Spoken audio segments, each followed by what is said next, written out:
Kıbrıs, Türkiye ve dünyadan.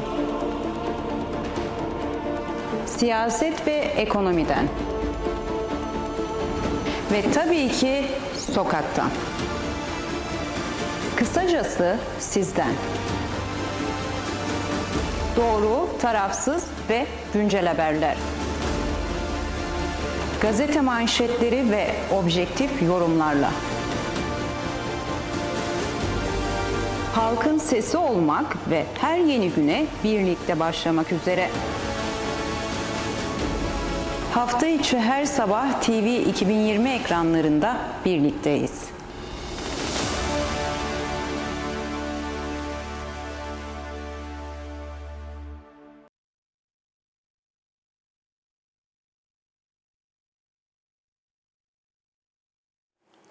TV 2020 ekranlarından herkese günaydınlar, mutlu sabahlar değerli izleyenler. Güne Merhaba'da her zaman olduğu gibi bugün de haftanın ilk gününde, tabii ki ilk bölümde gazete manşetleri, ikinci bölümde ise konuğumuzla birlikte günü ve gündemi değerlendirmek adına yerlerimizi aldık efendim ve turumuz başladı.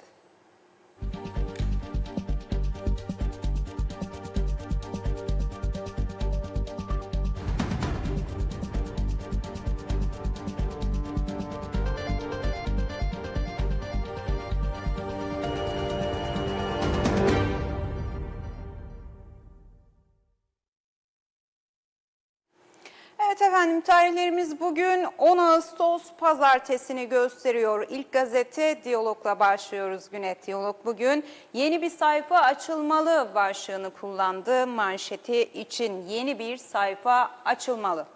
Başbakan Ünal Üstel Kıbrıs konusunda iki devletli çözüm için net mesaj verdi. Ve Dışişleri Bakanı Fidan'a da teşekkür etti. Net mesaj veren Türkiye Dışişleri Bakanı Fidan'a teşekkür ediyor Başbakan Üstel. Fidan'ın açıklaması memnuniyet yarattı. Başbakan Ünal Üstel, Türkiye Dışişleri Bakanı Hakan Fidan'ın "Bizim için esas çözüm iki devletli çözümün hayata geçmesidir. İdeal çözüm de budur" diyor. Bizim durduğumuz yer tam da burası. Sözlerinin Kıbrıs meselesinde yeni bir sayfanın açılması gerektiğine yönelik güçlü bir mesaj olduğunu vurguladı.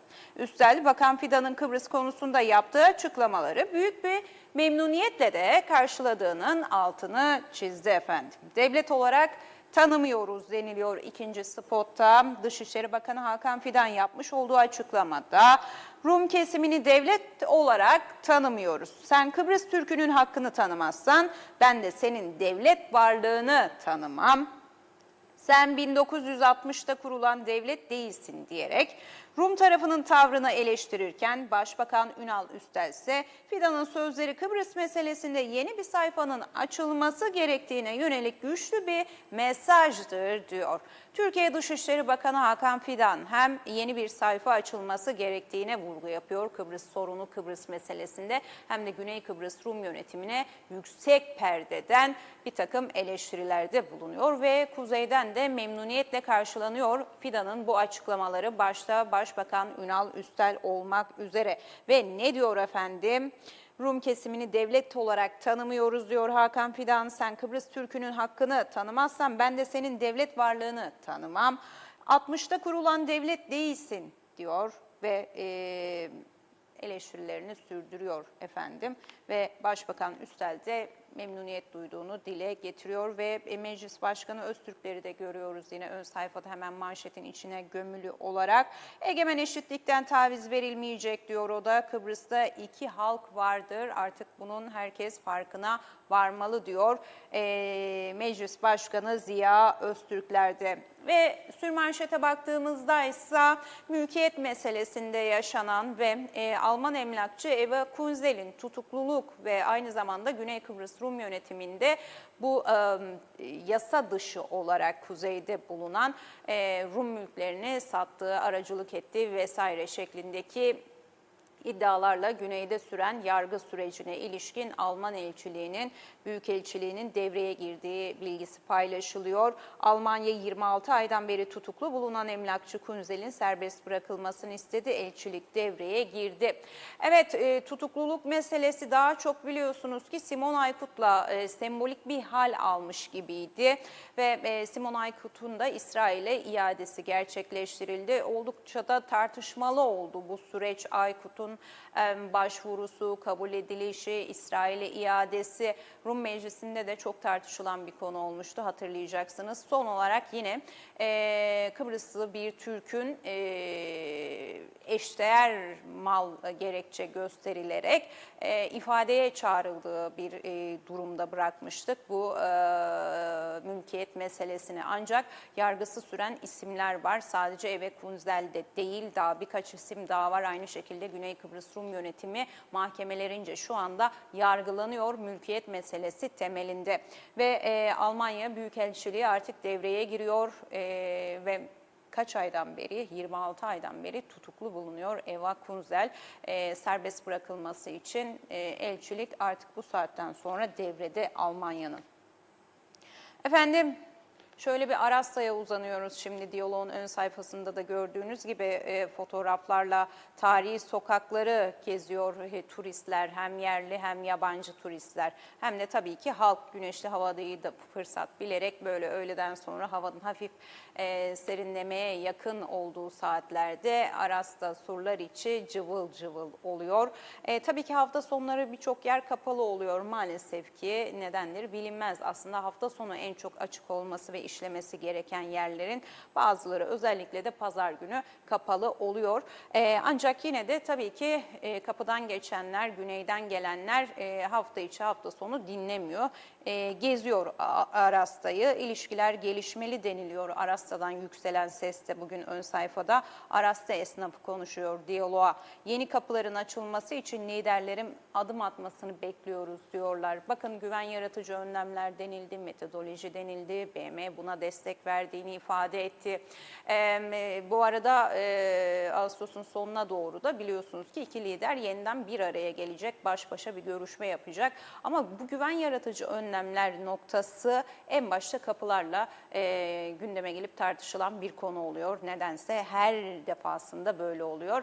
Neden? Çünkü kapıları açmak çok da meşakkatli bir iş değil her iki taraf içinde. Ancak bir türlü bunda bile uzlaşılamaması, nasıl bir 5+1 zemini oluşturulacak, nasıl bir anlaşma yoluna girilecek noktasında çok eleştiriliyor. Yani bu kadar basit bir konuda bile siz yakınlaşma sağlayamayıp bir yeni kapı bile hadi diyelim ki gerçekten istemiyorsunuz, öyle de eleştiriler var ya, genelde Rum lider Hristodoulos'in istemediği yönünde kamuoyunda çok tartışma yaşanıyor.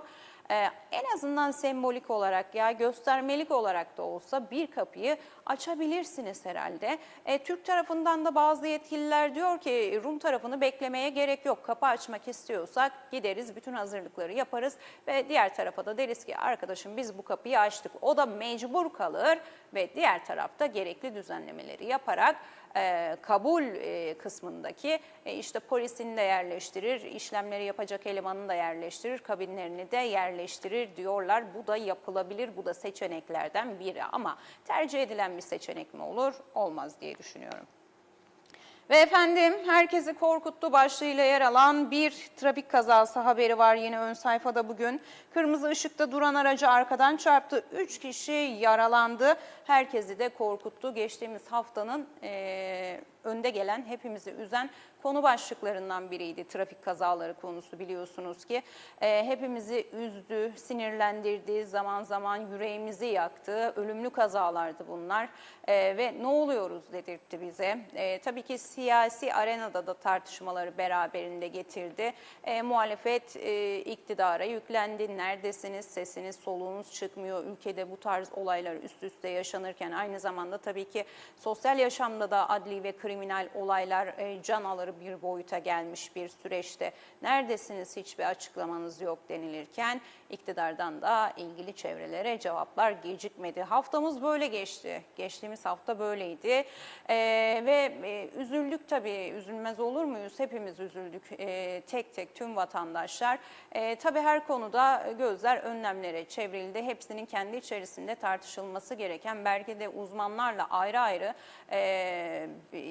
noktalarda ele alınması gereken önemli konular ve tedirginlik de yaratan konulardı bunlar. Trafik denetimlerinde kontrol edilen 2804 sürücüden 6'sı tutuklandı, 402'si ise rapor edildi. Sürat ve alkol ilk sıradaydı. Şimdi Orçun bizler için hazırlayacak sevgili yönetmenim denetim haberini. Detaylı olarak bir dinleyelim polisin yaptığı, yollarda yaptığı bu denetimlerde ne gibi bir tablo ortaya çıkmış. Diyalog diyor ki sürat ve alkol yine ilk sırada. Ne oluyor? Yani gerçekten ne oluyor? Dün itibariyle bazı ilgili bu alanda otoriter isimler, trafikte otoriter isimler, eğitim alanında daha doğrusu şunu ifade edip dikkat çekmeye çalıştı. Kazaya kaza diyemeyiz. Kaza beklenmedik bir şeydir ve sizin öngöremediğiniz, bütün her şey yolundayken öngörülmeyen bir şeyin ortaya çıkmasıyla meydana gelen bir şeydir şeklinde. Burayı lütfen unutmayalım dedi bu uzmanlar. Bunlar kaza değil. Bunlar alınmayan önlemlerin getirmiş olduğu bir sonuç aslında yollarda, sürücülerde benzer şekilde. Hız sebepli kazalarda kaza diyebilir miyiz? Aslında çok doğru yere dikkat çekiyorlar değil mi? Yani siz hız yapıyorsanız kaza riskinin de artacağı bir zemin hazırlıyorsunuz demektir. O yüzden hızdan kaynaklı, dikkatsizlikten kaynaklı ve diğer etmenlerden kaynaklı fiziksel olabilir. Bu yol vesaire tabeladır.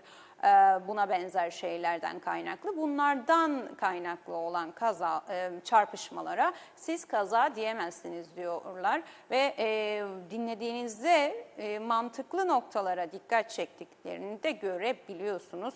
Dediğim gibi bu trafik konusu gerçekten çok önemli bir konu. Ne kadar dikkate alınıyor orası da tartışmalı bir pozisyonda. Geçtiğimiz hafta yaşanan olaylardan sonra takip ettiğimiz sürece baktığımızda. Ama umarım dikkate alınır, umarım ciddi bir şekilde ele alınır bu trafik konusu. Kuzey Kıbrıs Türk Cumhuriyeti'nde şimdi polis basın subaylığının bültenine gidiyoruz. Polis Genel Müdürlüğü'ne bağlı trafik ekipleri ülkede güvenli seyahat kapsamındaki denetimler için bir kez daha sahadaydı. Polis basın subaylığı ise dünkü denetimlere ilişkin bilançoyu kamuoyu ile paylaştı. Ülke genelinde gerçekleştirilen trafik denetimlerinde 2804 sürücü kontrol edildi.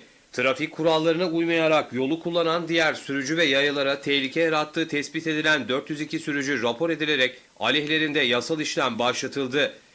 Denetimlerde 44 araç trafikten men edildi, 6 sürücü de tutuklandı. Rapor edilen trafik suçlarının 159'u yasal hız sınırı üzerinde süratli araç kullanmak, 34'ü alkollü içki tesiri altında araç kullanmak, 3'ü sürüş ehliyetsiz ve sigorta kapsamaksızın araç kullanmak, 11'i sigortasız araç kullanmak, 3'ü sürüş esnasında cep telefonu kullanmak ve 9'u emniyet kemeri takmadan araç kullanmak suçlarından oluştu.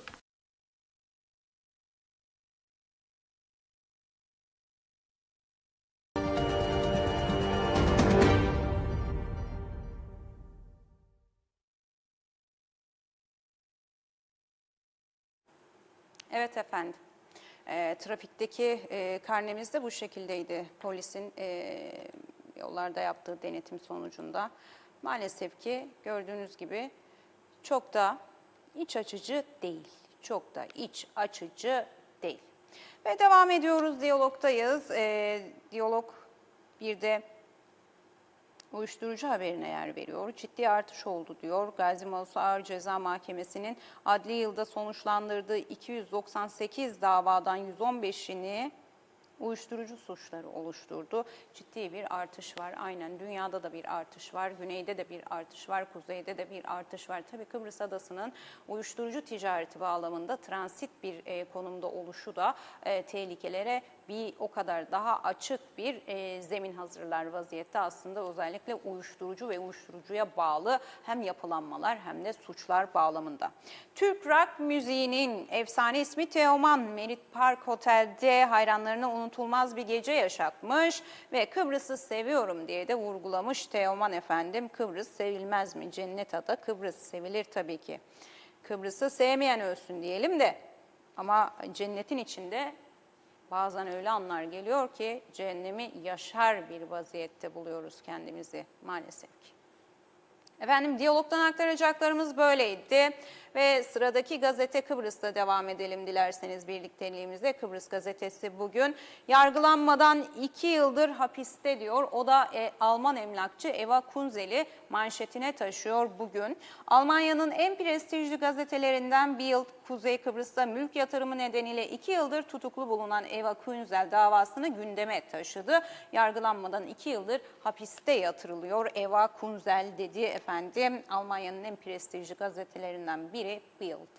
Ve tutukluluk sıra dışı Bild, Kunzel'in yargılama tamamlanmadan 2 yılı aşkın süredir cezaevinde tutulması konusunda bu kadar uzun bir tutukluluk süresinin Almanya açısından oldukça sıra dışı olduğuna dikkat çekti. Bild ayrıca Rum cezaevinde Kunzel'in tehdit, çıplak arama ve kötü muameleye maruz kaldığını, hatta ilaçlarına erişmekte de sorun yaşadığını yazdı, Almanya'nın gündemine getirdi. Ve dava diplomatik boyutta deniliyor.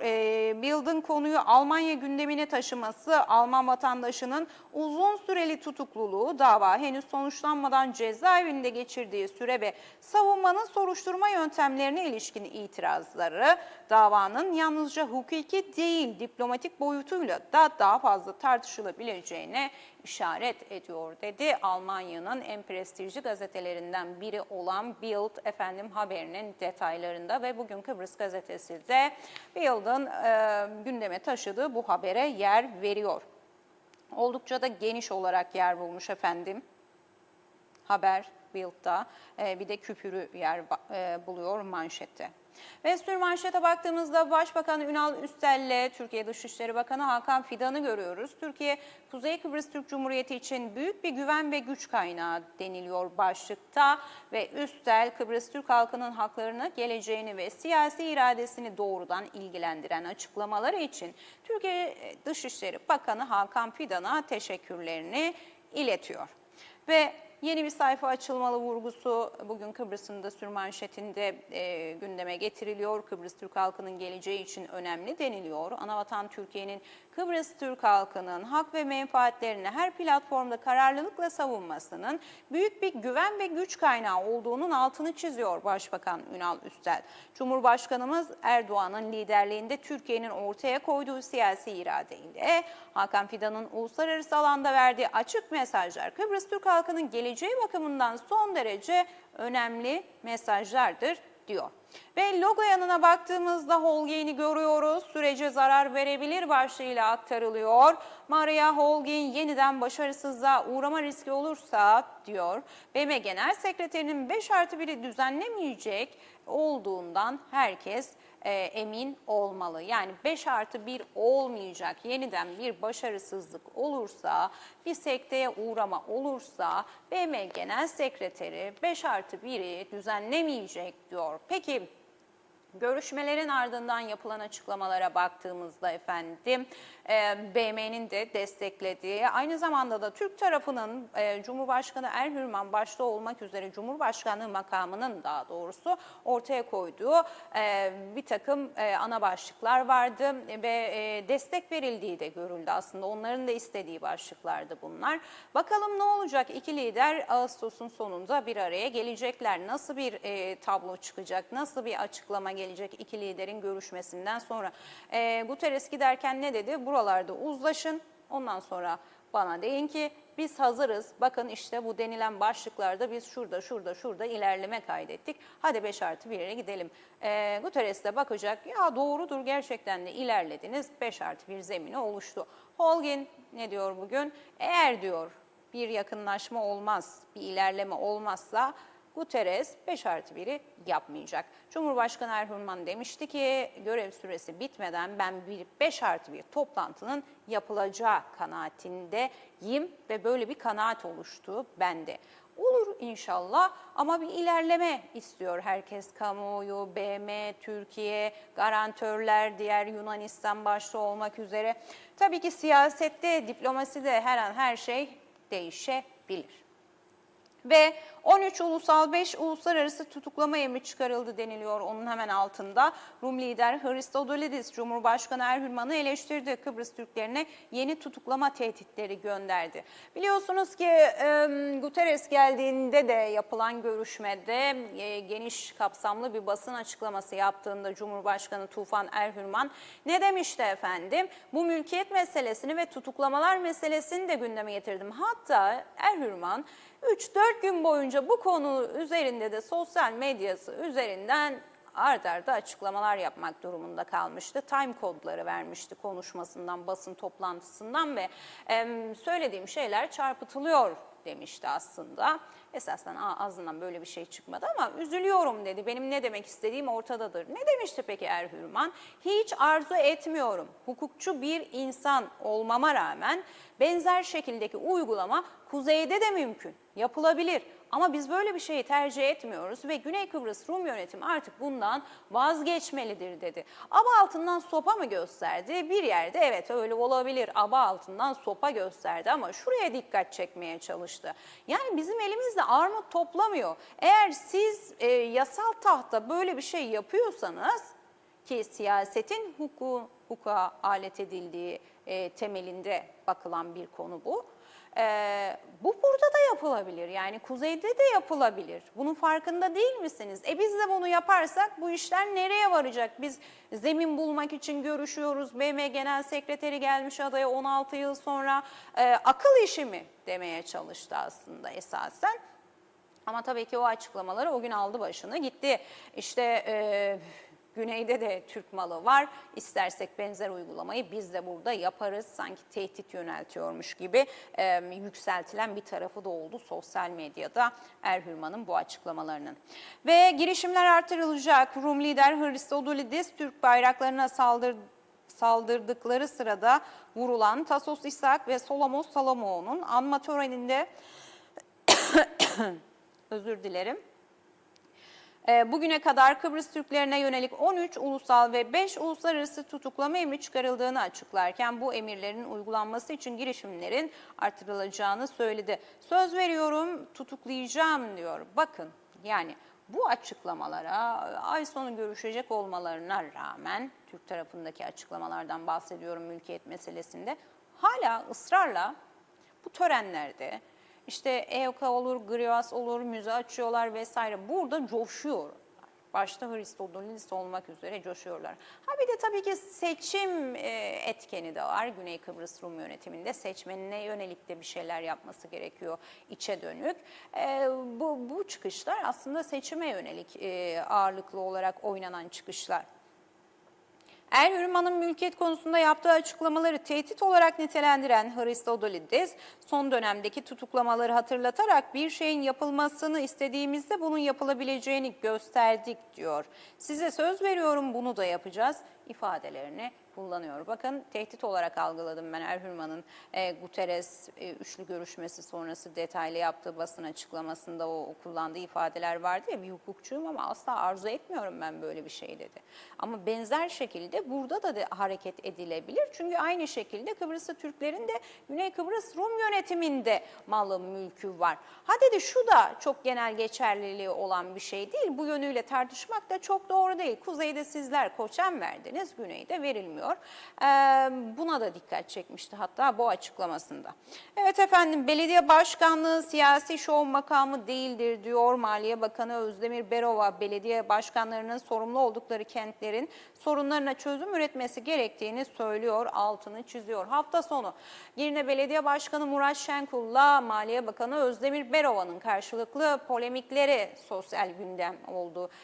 Sosyal medyanın ağırlıklı olarak gündemi oldu. O ona cevap verdi. verdi, o ona cevap verdi. İşte daha sonra Şenkul'un Başbakan Üstel'i övdüğü, işte teşekkür ettiği videolar dolaşıma girdi.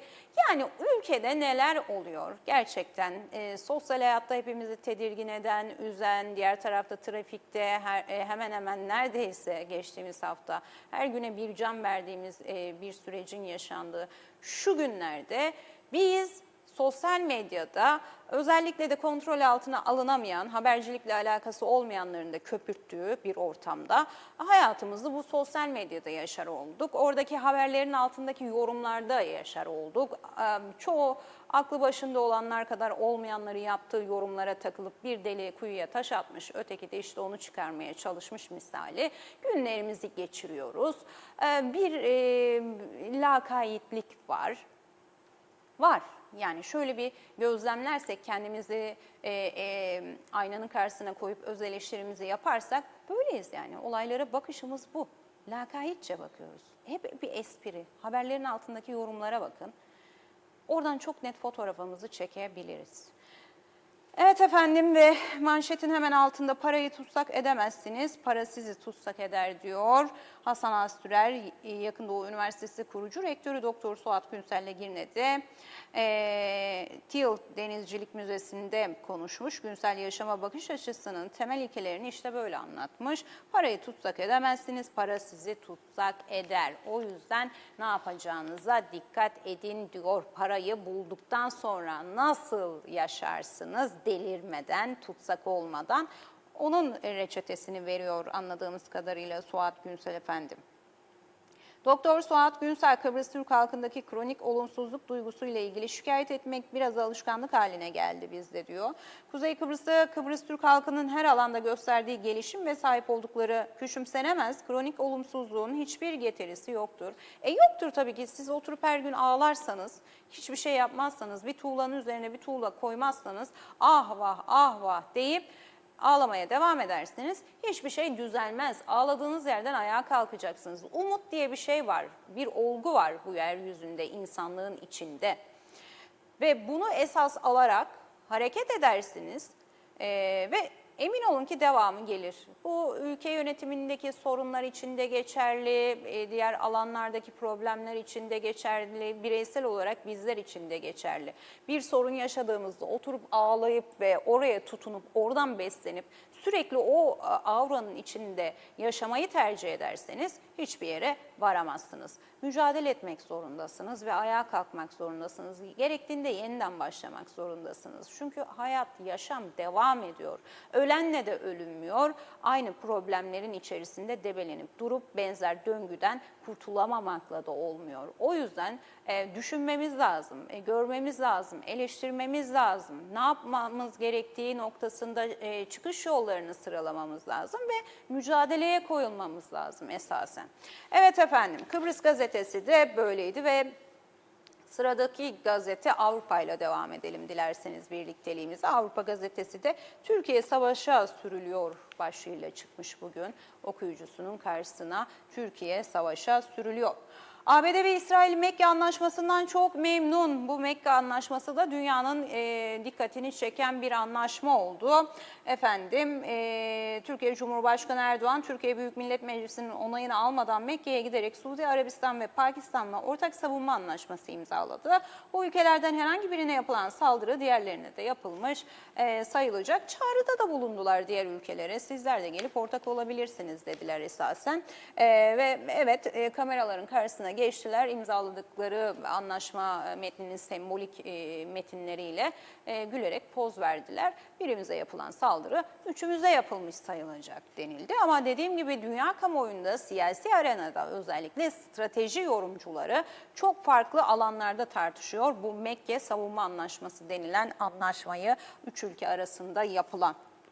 Türkiye çok kritik bir anlaşmaya imza attı. Kendisi hiçbir ülkenin hedefi olmadığı halde hala savaş durumundaki Suudi Arabistan ve Pakistan'la ortak savunma anlaşması imzalaması Türk askerini bu ülkelerin safında savaşa sokmak anlamına geliyor. Şimdi NATO zirvesine gidecek olursak hiç hedef halinde değil noktası bağlamında değerlendirme yapacak olursak NATO zirvesinde ABD Başkanı Trump ne demişti efendim? Türkiye ve Çin'e teşekkür ediyorum demişti. Bu savaşlara hiçbir şekilde dahil olmadıkları için olabilirlerdi dedi. Onları da ilgilendiren noktaları vardı dedi. Olabilirlerdi ama olmadıkları için çok mutlu olduk ve buradan teşekkürlerimi iletiyorum. Türkiye de yaptı bu açıklamayı. Türkiye'ye çok teşekkür ediyorum savaşlara dahil olmadığı için ve aynı şekilde Çin'e dedi. Herhalde boşuna da demedi Trump, Türkiye savaşa dahil olmadı. Çok teşekkür ediyorum. Ha bugüne kadar savaşlara dahil olmayan Türkiye bundan sonra olur mu? Bu anlaşma buna sebebiyet verir mi? Onda bugün siyasette neyin ne olacağını kestirmek inanın çok zor bir hal aldı. Akşam yatıyoruz başka, sabah kalkıyoruz başka, dünya siyaseti, dış siyasetten bahsediyorum tabii ki. O yüzden neyin ne zaman olacağı hiç belli değil esasen. Bu yeni dünya düzeni denilen düzen yerine oturana kadar da bu böyle olacak gibi görülüyor. Enerji kaynakları ve savunma dünyada ülkelerin en ön planda tuttuğu iki önemli konu olarak karşımızda duruyor ve bu kapsamda tüm ilişkiler geliştirilmeye çalışılıyor. Bu savunma anlaşmaları da güvenlik meselesinde savunmada ülkelerin ne kadar önemli ve bir arada durarak güçlü bir konuma, bölgesel güçlü bir konuma gelmek istediklerinin de bir göstergesi olarak karşımıza çıkıyor. Evet efendim ve Avrupa'da böyleydi. Yeni düzen diyelim mi? Yeni düzenle devam edelim dilerseniz birlikteliğimize. Yeni Düzen gazetesi de bugün yakınlaşmaların kaydı için çalışıyoruz diyor ve Holgein'e yer veriyor manşetinde. BM Genel Sekreterinin Kıbrıs kişisel temsilcisi Holgein Politis gazetesine konuşuyor efendim. Açıklamalarda bulunuyor Politis'e. Yeniden başarısızlığa uğrama riski olursa 5+1'i düzenlemeyecek, böyle bir şey sürece zarar verebilir diyor. Ve her iki toplumun da ortak geleceklerini şekillendirebilecek düzenlemeleri şeffaflıkla ve kesin olarak bilme hakkı vardır diyor. İlerleme elde edebilmek için müzakerelere yönelik ön hazırlıkların özel kalması gerekir. Kıbrıs'ta bu imkansız diyor. Adada karşılaştığım en büyük zorluklardan biri sızıntı. Sızıntı olmadan müzakere yapılması fikri burada düşünülemez diyor. İşte bu görüşme öncesi, Guterres'in adaya geliş süresi öncesi hatırlayın, ortalık indi kalktı. Bir gazetenin yazarı bir şey yazdı, değerlendirme. Gerçi Avrupa medyasında da bazı kaynaklarda BM'nin işte Kıbrıs çözüm planı budur, işte bunlar istenecek, toprak istenecek, garantörler çıkacak, gidecek, asker gidecek vesaire şeklinde birçok tartışmayla oturduk kalktık değil mi? Resmi makamlardan da bu tartışmaların çevresinde açıklamalar geldi. Sadece vatandaşlar kendi aralarında sosyal medyalardan konuşmadı bu konuyu. Öyle olunca iş ciddiye biniyor tabii ki, yani çıkıp Dışişleri Bakanlığı da konuya ilişkin açıklama yaptığında, bir başbakan da konuya ilgili açıklama yaptığında ya ne oluyor, gerçek mi gerçekten bu BM'nin çözüm planı, var mı böyle bir şey? Rum basında çıkıyor, Avrupa basında çeşitli yerlerde çıkıyor falan, ateş olmayan yerden duman çıkarma vesaire. Holgein bakın buraya da dikkat çekiyor. Hatta o zaman Holgein çantasında işte şunlarla geldi falan da denilmişti onun öncesinde. Holgein'den ses çıkmadı bir hafta boyunca. Daha sonra yaptığı açıklamada bir satırı bile bana ait değil dedi Holgein bu açıklamaların. Ve bir hafta boyunca gözlemledi neyin ne olduğunu. Sızıntısız görüşme imkansız burada diyor. BM Crans-Montana'ya kadar varılan yakınlaşmaların doğru kaydığı için çalışıyor. Liderlere verilecek olan bir liste tarafların istediklerini seçeceği bir tercih listesi değildir diyor. Basının teyit alınmadan yapılan spekülasyonları süreci baltalıyor. Her yeni teoride izahat ya da yalanlama yapmam söz konusu değildir. İşte dedik ya, yani Holgein'in çantasında bunlar var. Holgein liderlerle bu kapsamda görüştü. Ortalık indi kalktı. Onun öncesinde de 1-2 hafta boyunca. Yani hep bunlarla uğraştık. Rum basında bu çıktı. İşte Independent'ta bu çıktı. Orada bu çıktı. Burada bu çıktı diye bütün enerjimizi, vaktimizi bunlara harcadık bu süre boyunca. Ve diyor ki ben diyor bir daha benim adıma böyle bir şey olursa ve benim çıkıp her konuda açıklama yapmam gibi bir durum söz konusu değil, yapmayacağım diyor yani. Ve artık durun, spekülasyonları bir tarafa bırakın çünkü sürece zarar veriyorsunuz diyor aslında.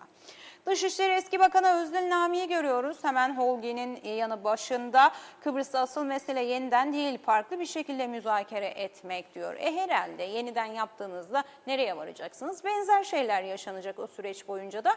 Yine geçmişte olduğu gibi bir sonuç elde edilemeyecek. O yüzden yeniden değil, farklı. İkisi birbirinden çok ayrı ve önemli iki kelime. Holgi'ne göre 5+1 için gereken 3 ön şart şu diyor.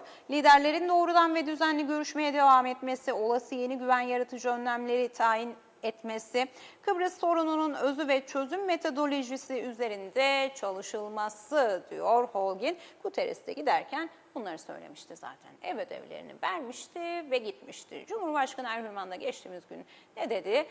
Yani BM Genel Sekreteri Guterres'in söyledikleri çok açık. Bunu anlamamak için gerçekten deli olmak lazım dedi. Bize çok net ev ödevleri verdi ve bizler de bunu eğer ki istiyorsak, eğer ki samimiysek, eğer ki niyetliysek çalışacağız ve götüreceğiz, önüne koyacağız. O da bizi 5+1'e götürecek dedi.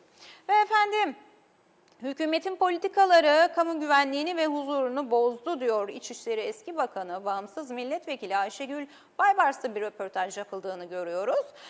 Ve kamu güvenliği açısından en büyük sorunun denetimsizlik ve devlet otoritesinin zayıflaması olduğunu belirtiyor Ayşegül Baybars. Biliyorsunuz ki Ayşegül Baybars ve yine bağımsız vekil sevgili Jale Refik Rogers'ın da CTP saflarında seçim sürecine gireceği konuşmaları var. Görüntüleri de var, daha doğrusu etkinliklerinde yer aldıklarını görüyoruz efendim. Cumhuriyetçi Türk Partisi'nin resmi henüz daha bir açıklama yok. Ama her iki vekilin de özellikle daha doğrusu Sayın Baybars'ın CTP'ye yatkın olduğunu konuşmalarından da, sorulara verdiği cevaplardan da net bir şekilde zaten görebiliyorduk.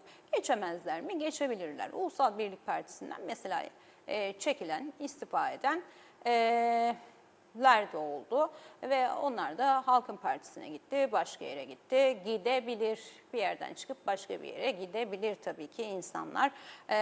Böyle bir hakları var.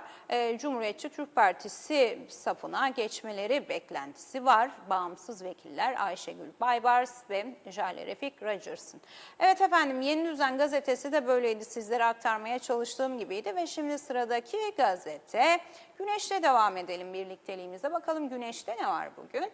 Güneş gazetesi de işimiz sosyal medya fenomenliği değil, devlet yönetmek diyor ve Ulusal Birlik Partisi Girne Belediye Başkanı Murat Şenkul'un son günlerde yaşanan adli olaylar üzerinden hükümete yönelik açıklamalarına sert yanıt veriliyor.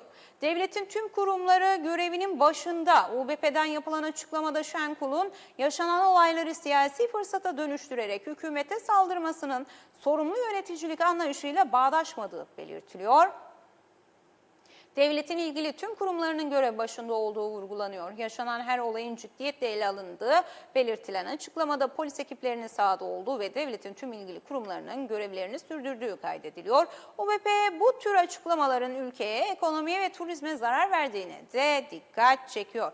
Ve CTP Genel Başkanı gibi davranıyor eleştirisi de gelmiş. Şenkul'un siyasi kariyeri boyunca kamuoyunun hafızasında kalan en belirgin icraatının Girne'de yine CTP dönemlerinde yapılan 3 çemberi yıkmak olduğu ifade edilen açıklamada Şenkul'un öncelikli sorumluluğunun Girne Belediyesi olduğunu sıklıkla unuttuğu belirtilen açıklamada her fırsatta Girne Belediye Başkanı'ndan çok CTP Genel Başkanı gibi davranmakta, adeta CTP benden sorulur görüntüsü vermek uğruna hükümete yönelik ipe sapa gelmez açıklamalar yapmayı alışkanlık haline getirmektedir deniliyor efendim. Ulusal Birlik Partisi'nden yapılan Girne Belediye Başkanı Murat Şenkul'a yönelik eleştiriler bu şekilde Güneş'te manşetten yer buluyor. Hemen içine gömülü olaraksa Maliye Bakanı Özdemir Beroğa'yı görüyoruz. O da benzer şekilde açıklamada bulunmuştu sosyal medyasından dün. Belediyecilik her konuda ahkam kesmek değildir diyor Beroğa. Belediye başkanlarının hükümet politikaları yerine öncelikle kendi bölgelerinin sorunlarına ve halka sunulacakları yerel hizmetlere odaklanması gerektiğini vurguluyor. Berova Girne Belediye Başkanı Murat Şenkul'a yönelik eleştirilerde bulunuyor ve belediye başkanlarının görev ve sorumluluğu belediye sınırları içerisindedir. Siz diyor kendi sınırlarınız içindeki sorunlara bakın, bırakın diyor hükümeti vesaireyi. Hükümetin görev ve sorumluluk alanındaki hemen her konuda söz söylemeyi ve hakem kesmeye çalışan bir anlayış belediyecilik değildir eleştirisinde de bulunuyor Özdemir Berova. Ve sürmanşete baktığımızda ise efendim Fidan'ın açıklamaları Kıbrıs'ta gerçeklerin görmezden gelinemeyeceğini ortaya koydu diyor. Efendim Başbakan Ünal Üstel Güney Kıbrıs Rum yönetimine ve Kıbrıs konusu temelinde sorununun nasıl çözümü yönünde açıklamalarda bulunan Dışişleri Bakanı Fidan'ın açıklamalarına yapmış olduğu değerlendirmelere yönelik Başbakan Ünal Üstel'in kullandığı ifadeler de bunlar oluyor. Türkiye her zaman yanımızda diyor Meclis Başkanı Ziya Öztürkler de logo yanından. OBP'nin vizyon ve proje çalıştayına 3000'den fazla katılım oldu deniliyor. OBP Genel Sekreteri Ahmet Savaşan yapıyor bu açıklamayı. 3 günlük bir çalıştay yapmışlardı biliyorsunuz ki ve bu çalıştaylar kapsamında ilgili bakanlıklar özelinde de her bakanlık kendine has çalıştayda yer bulduğu noktalarda açıklamalar yaptığında da bazı ipuçları almıştık oradan. Gündelik sorunlara, konulara dair de bakanlıkların neler yaptığına dair bilgi sahibi de olabildik biz bu çalıştay sayesinde. Siz popülizme devam edin, biz rakamlarla konuşmaya devam edeceğiz dedi Çalışma ve Sosyal Güvenlik Bakanı Oğuzhan Hasipoğlu da. CHP'li bazı milletvekillerinin UBP seçimi kazanıp hükümet olursa hayat pahalılığı ödeneğini kesecek yönündeki açıklamalarına işte böyle sert yanıt verdi diyor Güneş gazetesi.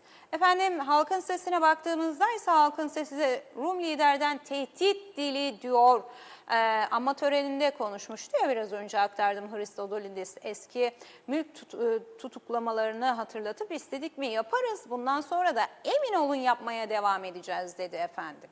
Rum motosikletliler Derinya'da 1996 yılında meydana gelen sınır delme olaylarında hayatını kaybeden Tasos İshak ve Solomos Solomo'yu anmak için Derinya kapısında eylem yaptı. Rum lider Hristodolidis ise anma etkinliğinde ortamı gelecek açıklamalarda bulundu. Bugüne kadar yaptık, örnekleri işte budur. Bundan sonra da yaparız, kimse bizi durduramaz dedi. Ne gerek var? İşte ne gerek var ama dedik ya bir seçim var orada, konsolide etmesi gereken bir kitlesi var ve Elam tarafından da desteklendiğini biliyoruz Hristodolidis'in ama son zamanlarda eleştirilir bir takım yönleri var. O da ne diyor? Ben de diyor Türk Cumhurbaşkanı Erhürman'ın Guterres üçlü görüşmemiz sonrasında yaptığı basın toplantısında yaptığı değerlendirmede bir tehdit gördüm. Bizi tehdit etti Erhürman diyor. Tehdit olarak algıladığını ifade ediyor Erhürman'ın bu mülkiyet meselesinde tutuklamalar konusunda yapmış olduğu açıklamayı. Ben de diyor böyle açıklama yaparım. Bugüne kadar gösterdik ne yapacağımızı. Bundan sonra da gösteririz istersek diyor. Hoş değil tabii. Yani ay sonu görüşmelerini bekliyoruz.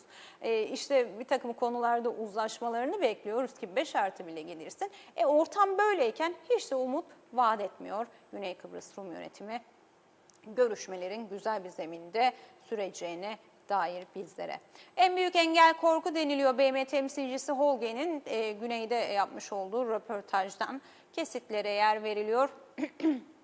Bugün Halkın Sesi'nde de. Tatilcinin rotası değişiyor. KKTC'deki otellerin konaklama maliyetleri, artan girdi maliyetleri nedeniyle yurt dışı turlarının bile üzerine çıktı. Birçok lüks otelde 4 kişilik bir ailenin yapacağı kısa bir hafta sonu tatili maliyetiyle günümüzde rahatlıkla Avrupa ve Balkanlar gibi yurt dışı turları yapılabiliyor. Evet insanlar da ağırlıklı olarak zaten bunu yapıyorlar. Hatta Uzak Doğu'ya da gidiyorlar.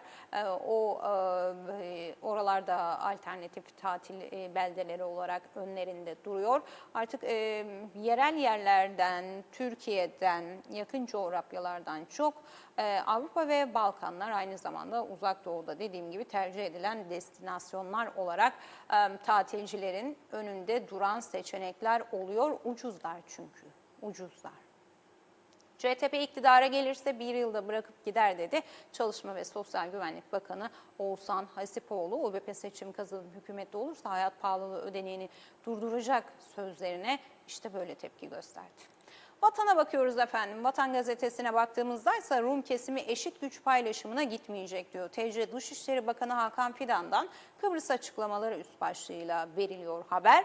Sen Kıbrıs Türk'ünü tanımazsan biz de seni tanımayız diyor efendim Türkiye Dışişleri Bakanı Hakan Fidan. Ve biraz önce tüm gazetelerde aktardığım gibi bugün Vatan'ın da manşetini oluşturuyor Fidan'ın bu açıklamaları. Sürmanşette Başbakan Üstel, aynı zamanda Girne Belediye Başkanı Şenkul'u görüyoruz yan yana iki kelle fotoğraflarıyla birlikte. UBP'den Şenkul'a bizim işimiz sosyal medya fenomenliği değil devlet yönetmektir diyor. Ve Şenkul'dan Üstel'e bir açıklama gidiyor. Çocukça laf yetiştirmeyi bırak, tatilini kesip görevinin başına dön diyor Şenkul. Güvenlik zafiyeti eleştirileri nedeniyle kendisini hedef alan UBP'ye yanıt vererek hükümeti polemik yerine icraata çağırdı Şenkul. Ve Başbakan Üstel'e tatiline son verip görevinin başına dönmesi çağrısında bulundu diyor. Sayın Başbakan'ın yapması gereken bir kentin belediye başkanının eleştirisine çocukça laf yetiştirmek değil, tatiline son verip görevinin başına dönüp gereken kararları hızlıca almasıdır. Ve Girne Belediyesi olarak tüm gücümüzle bu konuda alınacak önlemlere destek vermeye de hazırız diyor. Dediğim gibi hafta sonu işte böyle geçti. Arıklı'dan da Şenkul'a bir şeyler gidiyor. Neler gidiyor bakalım. Biz hata yapmışız. İyi ki bu yasa geçmiş demek bu kadar mı zor diyor Bayındırlık ve Ulaştırma Bakanı Erhan Arıklı. Girne Belediye Başkanı Şenkul'un hükümete yönelik eleştirilerine tepki gösteriyor. Şenkul'un yerel yönetimler reformu dönemindeki tutumunu hatırlatıyor Arıklı. Şenkul'a iyi ki bu yasa geçmiş, geçirenlerden Allah razı olsun demek bu kadar zor mu diyor. Berova ise belediye başkanlığı siyasi şov makamı değildir dedi. Biraz önce aktardım. Holge'nin yine 5+1 için gerekli 3 ön şartı açıklandı deniliyor. Güven yaratıcı önlemler tayin edilmeli, liderler ve grupları öz ve metodoloji üzerinde çalışmalı ifadeleri kullanılıyor. Hemen manşetin altında da Metehan 2. etap kanalizasyon yapım projesi için sözleşme imzalanmış.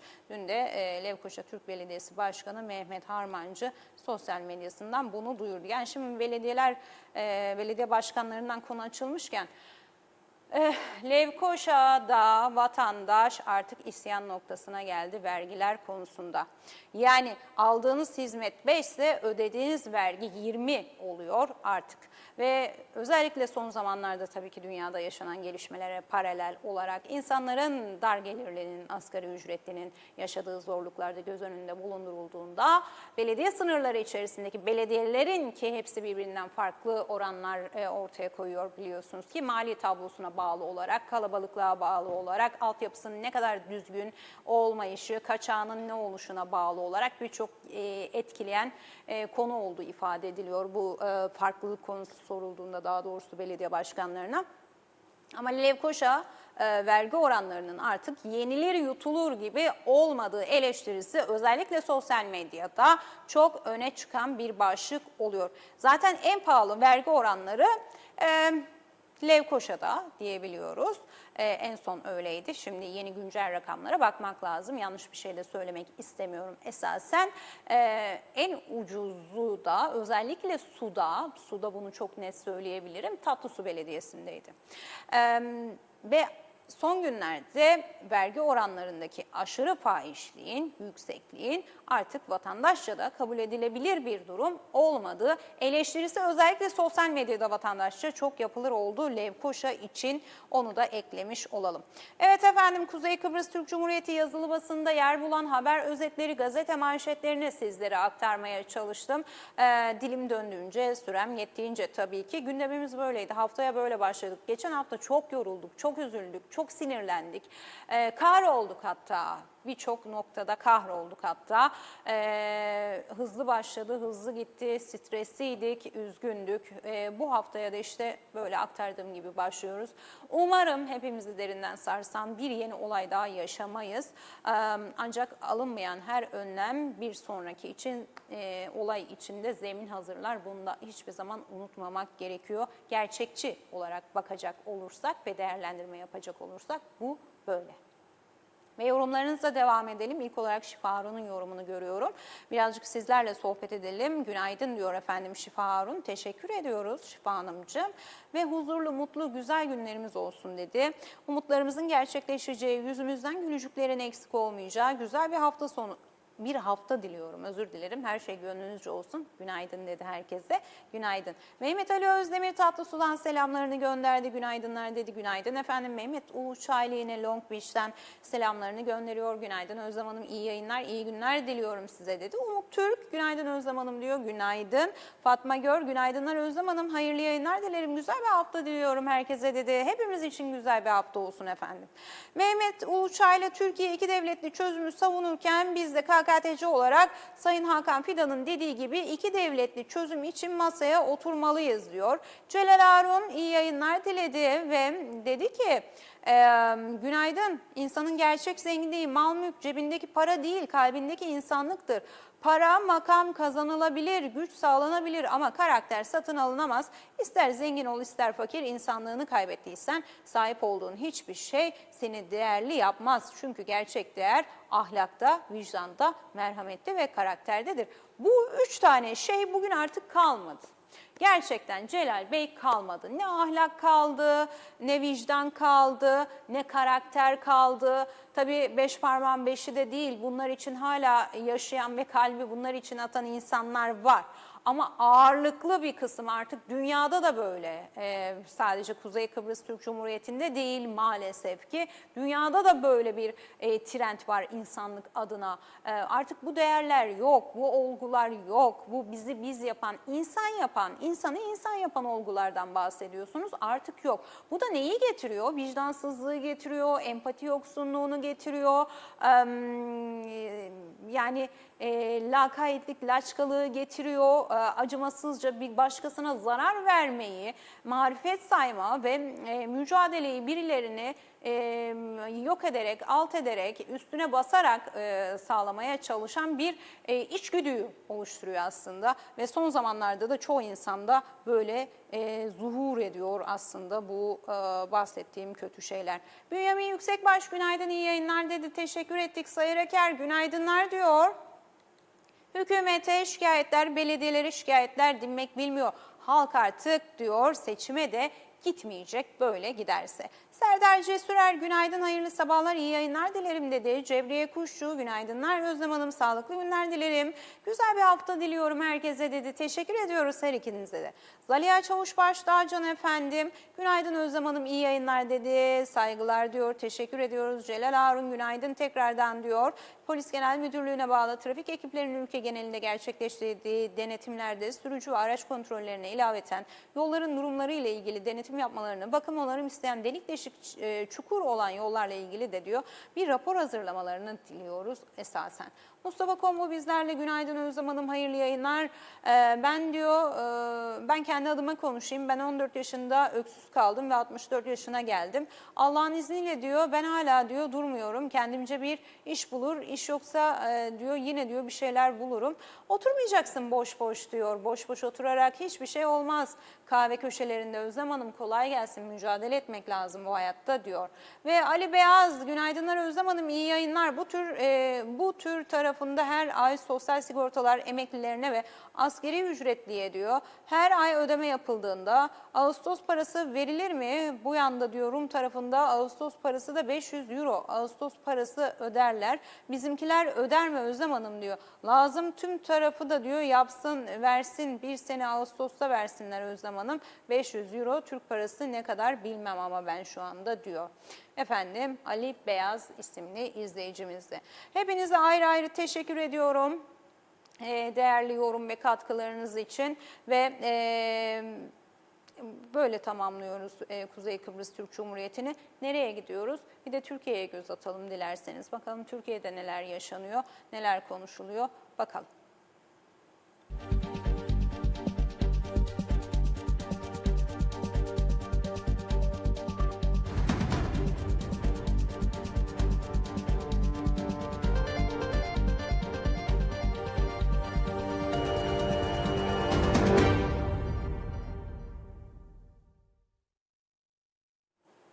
Evet, Hürriyet'in manşetine bakalım ilk olarak. Gelin Ege'yi kurtaralım diyor Hürriyet bugün manşetinde efendim.